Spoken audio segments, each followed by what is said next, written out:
You know, I always had this epiphany that maybe with all of these reactions, I should just have like a guitar play in the beginning. So like how Fromer the Squirrel would always do his squirrel song sessions. I feel like I want to do that, but I really just need to find the right type of like audio clip, so I can just put it in the beginning and all that, and like we just start, just bam, and I would say, "Welcome to another reaction." This part we're gonna be doing more about the Nostalgia Critic and him reviewing X-Men 2. I think it's X-Men United. I think. Yep, X-Men United, X-Men 2.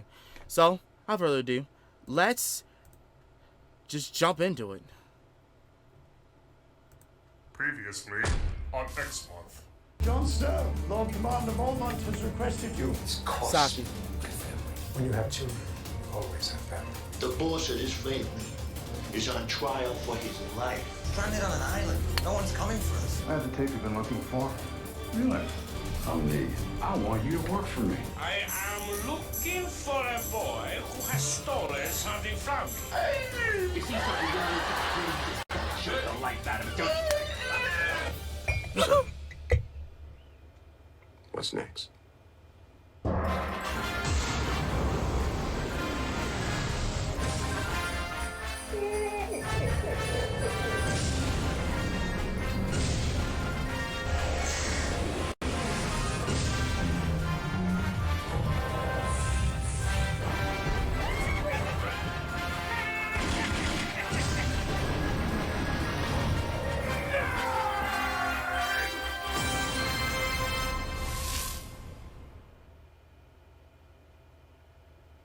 Hello, I'm the Nostalgia Critic. I remembered so you don't have to. And welcome back to X Month. Yeah, they get the idea. Well, with the first X-Men movie being a surprise hit, Fox wasted no time getting a sequel in the works and giving it a much bigger budget. This resulted in X2, X-Men United, the stupidest named movie in the franchise. Yeah, men was too hard for the kids to say, so we'll just put it under the title and make it look like a really cool math problem.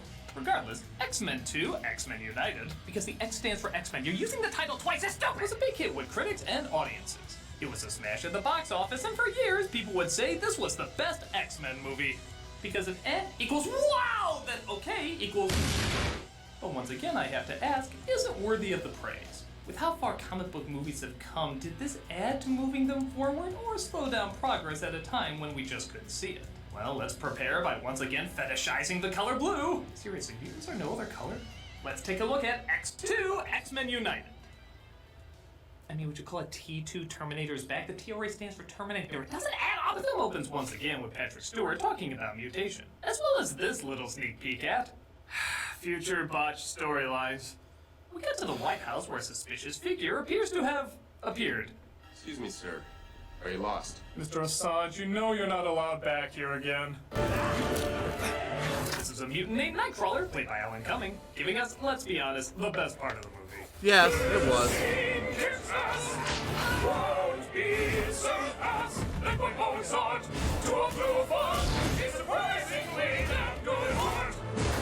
He seemingly tries to kill the president, but is stopped at the last minute. And after that fast-paced scene with awesome effects and a great makeup job, let's cut to a slow-as-shit scene with bad green screening and poorly glued Elvis sideburns. This is Wolverine, played once again by Hugh Jackman, exploring an abandoned lab at a dam where he was given his adamantium skeleton, and attacked a bag of exploding flour on the way out. Come on, pay attention. Meanwhile, at a museum, we see Xavier's students on a field trip led by Cyclops, played again by James Marsden, and Jean, played again by Famke Janssen. And I do hope you enjoy clips of her looking lost and confused, because that's all the character development you're gonna get out of her in this flick. A shame, she has so much of an identity in the last film, such as Wolverine liked her. She seems unable to control her powers and feels an impending doom on the horizon. I keep feeling something terrible's about to happen. Hey, psychics really can predict the future. Something's happening in the food court. Meanwhile, Rogue, played again by Anna Paquin, hangs with Bobby, Pyro, and Jack Black's Thrustface. Hey. Yeah, get used to these obnoxiously warped Bryan Singer close-ups. This is kind of when he decided that's his style now. He uses it so much, everybody looks like that creepy Humpty Dumpty from that Kinder commercial. Oh. Pyro uses his powers inappropriately when... Oh no, somewhere Zach Morris just said time out. I didn't do this. I did. Actually, this is the work of Xavier, played again by Patrick Stewart, who mentally freezes everybody, which is a power that several times in these movies would have saved the day. But when he says hypocritical stuff like, Next time you feel like showing off, don't. while showing off, just wiping a few memories would have been fine. You can't be surprised they don't really do logical things in this movie like hire a gardener. Somehow I thought you were here to talk about school reform. Meanwhile, at the White House, Brian Cox talks with the president and Senator Kelly, who is still Mystique in disguise. Senator Kelly, this is Colonel William Stryker. Striker!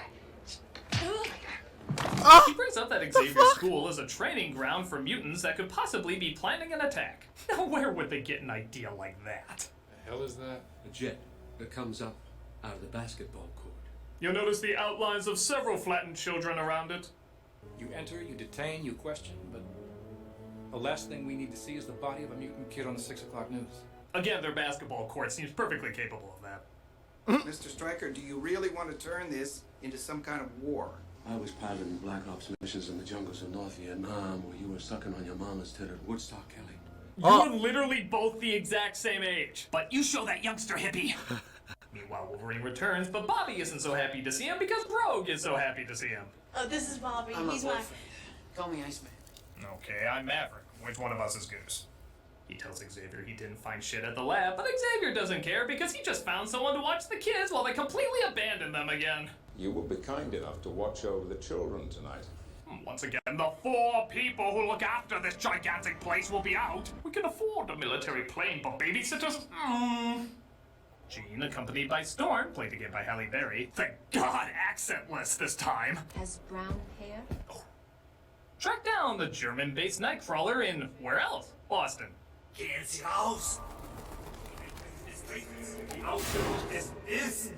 All those abandoned churches in Boston with people that speak English but speak German because it shows they're German. They force him to come down as he reveals that he had little control over his attack. I could see it all happening, but I couldn't stop myself. It was like a bad dream. Perhaps he is testing me. He talks like this every time someone brings up Son of the Mask. Meanwhile, Xavier and Cyclops visit Magneto, played again by Ian McKellen. I'll take him from here. It's all right, Scott. Oh, if only he could read his mind to know that this was a trap. Yeah, nobody's powers make sense in these. Eric, what have you done? I'm sorry, Charles. I fought it. Face my Proclean bean burrito of Nostrily Doom! You should have killed me when you had the chance! I'll get you next time. We'll meet again. You and I are not so different. I got a million of these. The leader of the X-Men, everybody. Reflexes like a cat. If it was Garfield. Dead.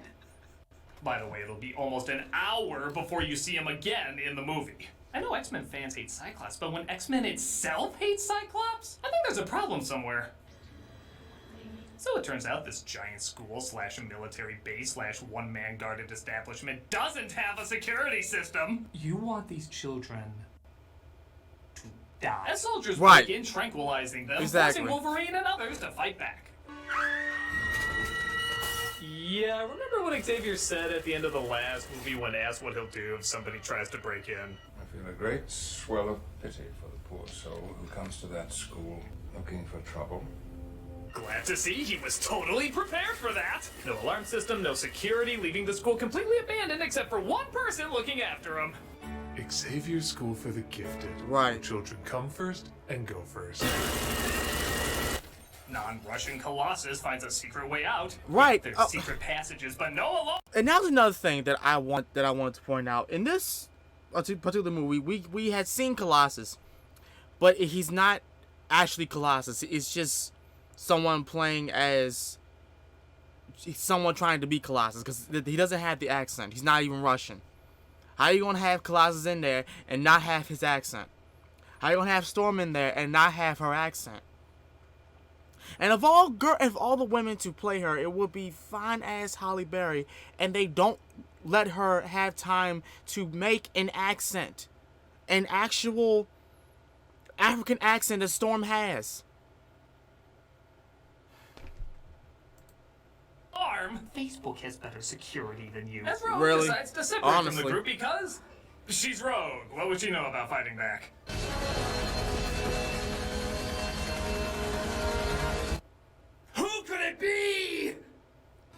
We finally see Wolverine digging into bad guys instead of chopping walls and fences and middle finger. But all of that stops when he recognizes a familiar voice.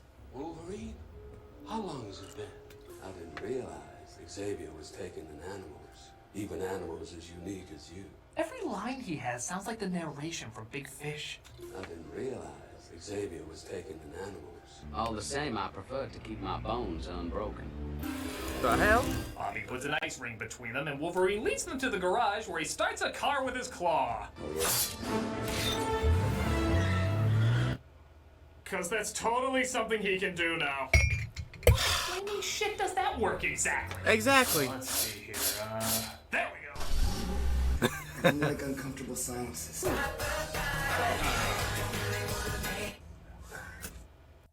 Let it be known that X-Men hates in sync. Meanwhile, in a bar, we see a cameo that'll age great as Mystique, played again by Rebecca Romaine, tries to flirt with one of Magneto's guards. I certainly hope so. Now it's a Singer film. She injects him with iron while we see Stryker holds Xavier captive while controlling other mutants with a brain-altering drug. Naturally, this is injected into the brain by dropping a small amount of liquid behind the neck. Yeah, that's sure. It turns out Stryker's child is a powerful psychopath that he tortured until he gained back control. So this is all secretly a sequel for Brian Cox's Ring character? My son is dead. Just like the rest of you.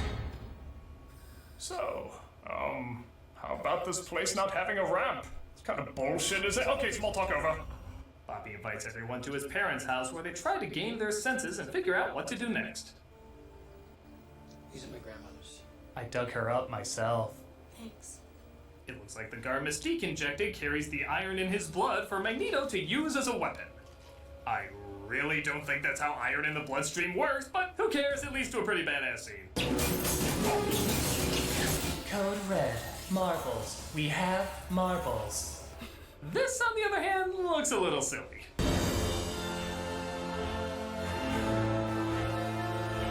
I just don't see riding a Roomba as especially threatening. I just want to play this sound effect over it. If Marvin the Martian flew in, this would be the greatest Marvel crossover ever.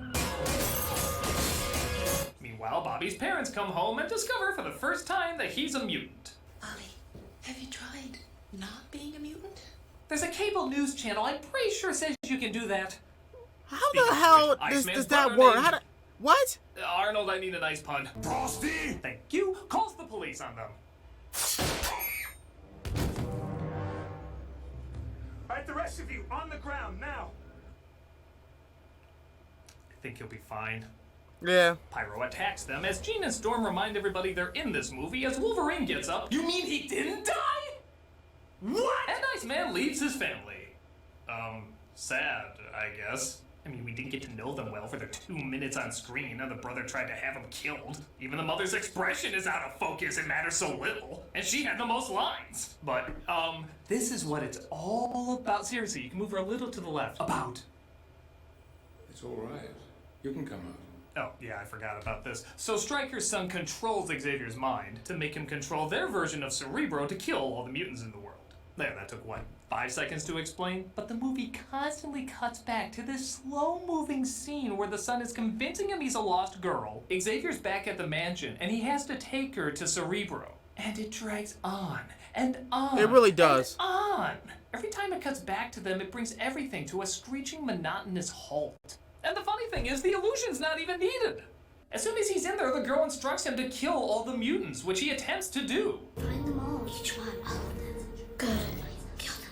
Well, clearly he would never do that, showing the son has complete control over his mind, so why even make all this up? Did you just want to give a tour of the damn place? And to your right is a wall. And to your left is a wall.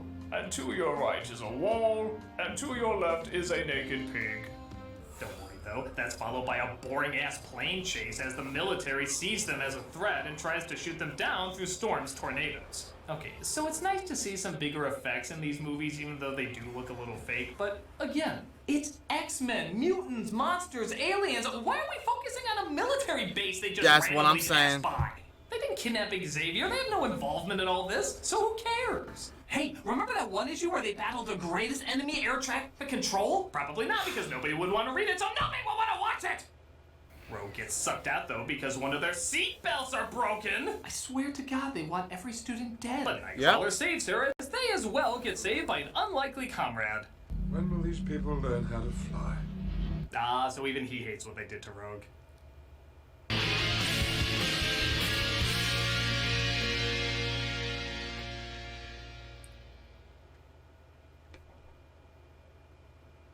Christ. One of my favorite books ever is George Orwell's Animal Farm, but I'll admit, it's hard to read when you're working all the time. Ow. Ow.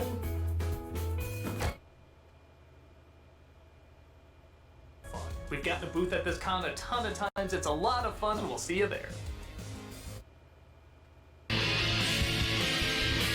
Alright, we're back. So in the always awesome Alliance of Convenience trope, Magneto teams up with the X-Men to stop Stryker after he reveals he's going to use Xavier to destroy all the mutants of the world. We don't know where this base is. One of you? Why? Professor already tried. Once again, you think it's all about you. Seen the posters for this franchise? It is all about him! It really is. They read He's on every cover. And discover the lab is where Wolverine went, but it was hidden underground. Funny how his heightened sense of smell didn't pick up the dozens of people that were literally under his nose. Hey. Oh yeah, I forgot. This was the thing. It's pretty bad in an X-Men movie when you forget Logan wants Jean. Don't make me do this. Do what? But we've had whole seconds of chemistry. Seconds! But if you think that romance isn't well built up, Mystique, now out of nowhere, suddenly has a thing for Logan. You know what I want. This has never been brought up before and will never be brought up after. I'm telling you, I don't remember much about these movies. Because it's been a long time since I've watched them. I don't remember much about these movies. But this further proves on that they really tried to make Wolverine, Hugh Jackman,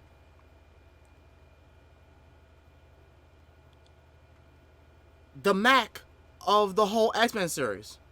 The entire series. Which is probably, sadly, the reason why the newer movies didn't do so well. Other than Logan.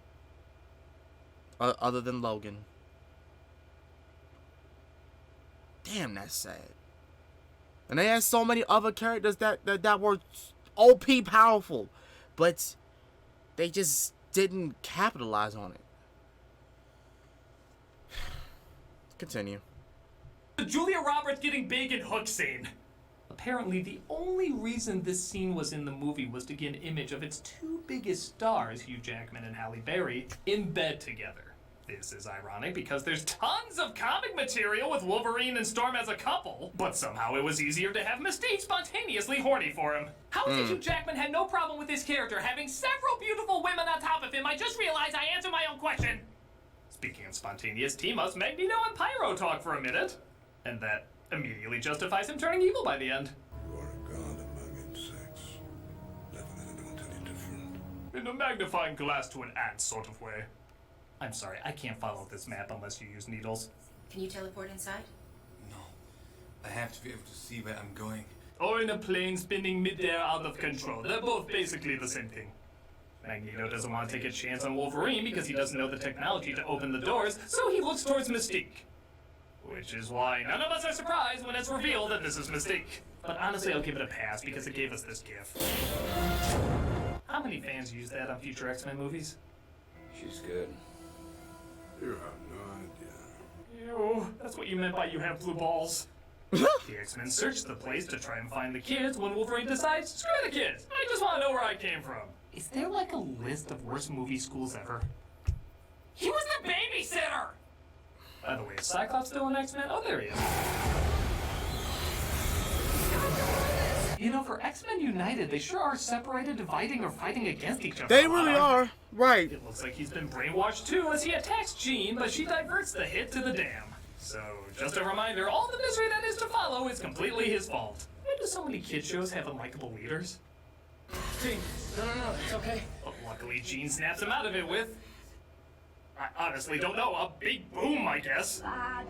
As Logan finds the room where Stryker experimented on him, discovering that he was experimented on and Stryker did it. So not a goddamn thing! Oh, wait, we do find out that animanium has to be hot. That should tide us over until our inevitable disappointment.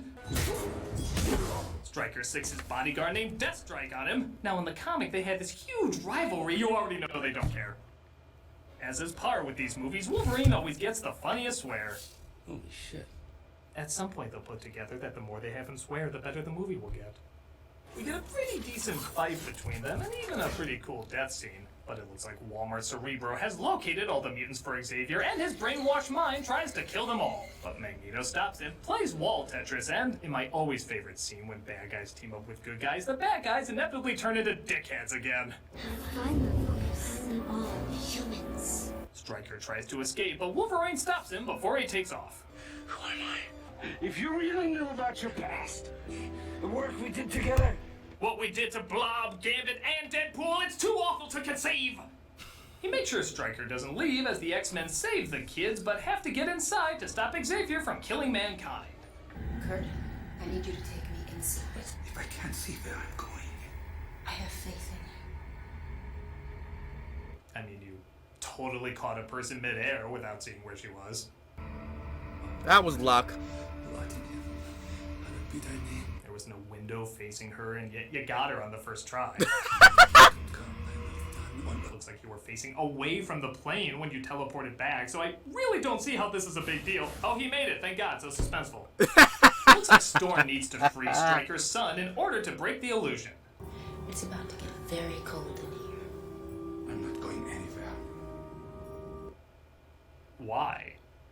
Can't he just warp out and then warp back in when she's done? And why can't she just keep Nightcrawler warm the same way she's clearly keeping herself warm? Maybe she saw Viva Rock Vegas and wanted to punish him. It seems to work as they save the professor. We get the closest thing we'll ever see to Rogue flying, and Magneto again runs into Stryker, who has plans for him. He moves him over there! Kind of the equivalent of duct taping someone to a wall, doesn't seem that bad. Pyro ends up joining Magneto. It was a very convincing 2-minute talk. But the dam is about to break apart, resulting in, let's just be honest, the most nonsensical of escape plans. Here we go. Jean walks out of the plane, lifts the plane in the air, pulls a Moses, and then sacrifices herself to the water. I know what I'm doing. This is the only way. Really? That was the only way? Iceman couldn't have frozen the water. This is the only way. Storm couldn't have stopped the water. This is the only way. Xavier couldn't have lifted the plane from inside. This is the only way. She couldn't have lifted the plane from inside. Right! You just really wanted Wrath of Khan this because you're such a Star Trek bitch that you even took a small part pushing buttons in one of the most hated of Star Trek movies, didn't you? This is an edited version of Bryan Singer saying yes. I know it! Oh my god, oh my god, oh my god. Like, Doug literally just said it, and like it. I know I'm not the only one who was thinking that, because I'm sure everybody else was thinking the same thing. Why couldn't Iceman just freeze the ice? Why couldn't Storm just go out there and control the weather? Why couldn't Xavier, knowing damn well that he just proved that he could stop a moment in time, just stop that moment right there and just get everybody out of there? Why couldn't that be that? Why? This is no better than the whole thing with Dark Phoenix. It's them pushing successful stories just so that people can watch. Will still, people, they can still get more people to watch. Because it's a successful story about the Dark Phoenix saga. Oh my god. And then of course because Wolverine is such a popular character, a likable character, they push his agenda even more and forget the rest of the other X-Men, and it's just it's terrible. It's actually terrible. It's actually terrible. Even I'm saying this, and I was young way back when these came out. I was still young. And I'm gonna say this right now. I don't like how they handled this. This is under Fox's doing. For those of you who don't understand that, this is Fox's doing. Even back then, it was messed up. Listen to me. Don't do this. We barely had something together.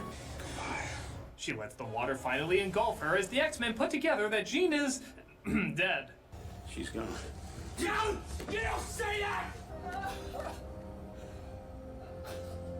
Oh, I'll miss how we knew nothing about her outside of how poorly she teased the next movie. Exactly. The president is about to make an address about harsher laws on mutants when Xavier freezes the production to let him know that not all mutants are threatening, while threatening the ever-living shit out of him. And you also know I don't respond well to threats. Mr. President, this is not a threat. This is an opportunity. That terrifying lightning is totally to put your mind at ease. There are forces in this world who believe that a war is coming. Some have already tried to start one, and there have been casualties. Casualties we barely knew. The next move is yours. We'll be watching. Again, not a threat. Totally not a threat. We are so watching. So America completely ignores that 4 minutes of dead air, and the president decides not to push for harsher laws on mutants. Well, first of all, I really doubt that would fly, but let's, for the sake of argument, say that is what happened in America. The entire world was attacked! Even if the US backed down, every other country would be World War IIIing the hell out of this shit! But, for the sake of, I don't know, just ending this almost 2.5-hour movie, the plan works, and Wolverine lets Cyclops know Jean loved him most. She did make a choice. It was you. Wait a minute. Did she have a thing for you, Wolverine? Oh, yeah, you didn't know about that. Look, Omega Red! What? He's not even a character yet. Damn it! And in case you had any doubt this movie was a total Star Trek 2 ripoff, here's the opening narration read by the person who just died, building up that they're gonna be back in the next film with almost the exact same music. Space. The final frontier. Mutation. It is the key to our evolution. Where no man has gone. Before. But every few hundred millennia, evolution leaps forward.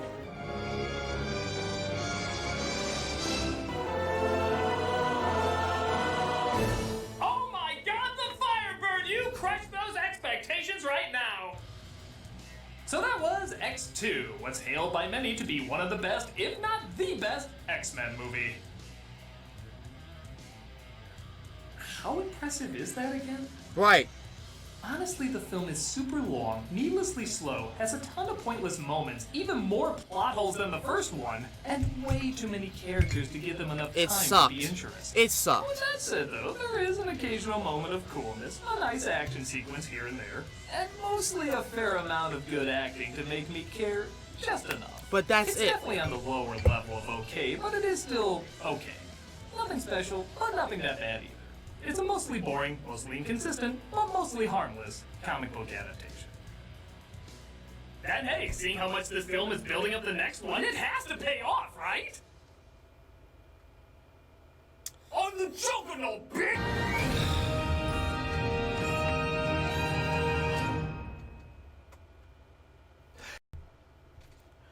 I was so done with that doggone. I was so done with that video. I accidentally just pressed the stop recording button. I apologize for that, but yeah. X2 X-Men United sucked. I'm sorry. Looking back at it now, it just wasn't good. It just wasn't good. And it doesn't make sense. Because looking at X-Men now and what they're capable of compared to what the movie aspect has made them look like, it doesn't do them justice. Like, none of these X-Men movies have done the X-Men justice. And it shows. Like,